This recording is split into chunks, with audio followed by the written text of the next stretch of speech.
Jaya Velankar is the director of the Jagori Counselling and Support Services for Women, and she joins us now live from New Delhi. Thank you for coming on the programme.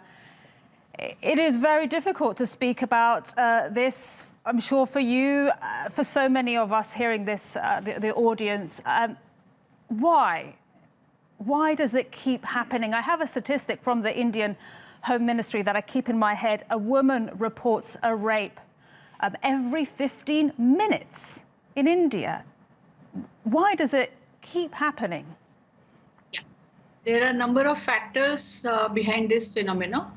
I would also like to point out that the statistics that you have is only indicative. It may not be the complete statistics, because even today, because of the stigma and shame around this issue, many women and girls don't report, don't take these cases to the police stations. So there may be many more cases that keep happening but are not reported, and so are not part of the statistics.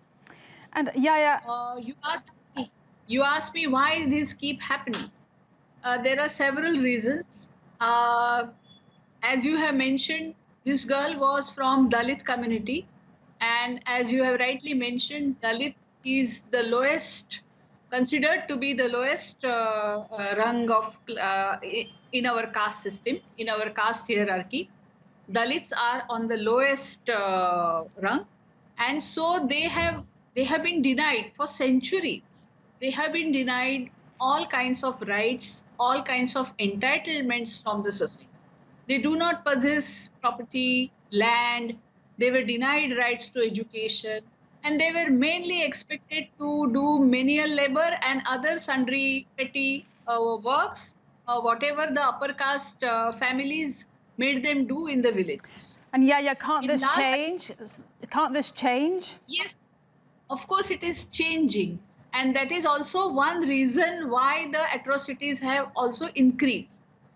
You must have heard name of Dr. Babasaheb Ambedkar, who was one of the main architects of our constitution, which gives equality before law to all citizens, including India. India abolished untouchability that was practiced against Dalit communities in our constitution. So it is no more legal. And Babasaheb Ambedkar was one of the tallest and most important leaders from this community, because of which in last many decades, Dalit community has awakened. They have been at the forefront of militant struggles to demand their rights, to demand their rightful place in the society, and to protest against the atrocities. We in fact have one act, Atrocities Act as it is called. Atrocities against tribals and Dalits are covered by a special act in India. Okay. So in this case also, that act also has come into play. That's good to hear.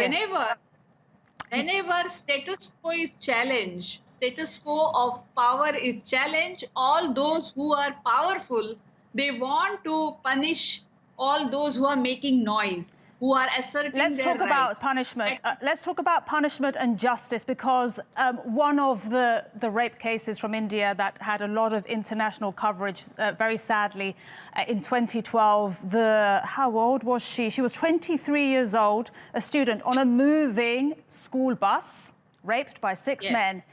That took, what, roughly 7 years for justice. The men were executed this year.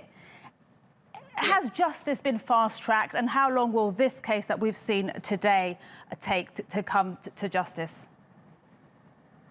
We really don't know. That is the biggest question. You have asked me why these happening. These things keep happening in India, and for that the answer is the culture of impunity that we have in India at all levels.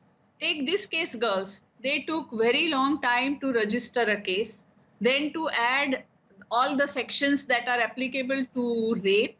Then she was moved to a better hospital in Delhi with lot of delay. Maybe her life could have been saved. We don't know. The injuries were such that maybe not, but the delay was really inexcusable. Now it will take very long time The earlier case was fast track. We hope that in this case also there is fast track. I want to point out one thing. When we say justice, we women's organizations and human rights organizations in India, we are not in favor of death penalty for rapists. Some people are also demanding castration. We are against all such punishments for rapists. We want stricter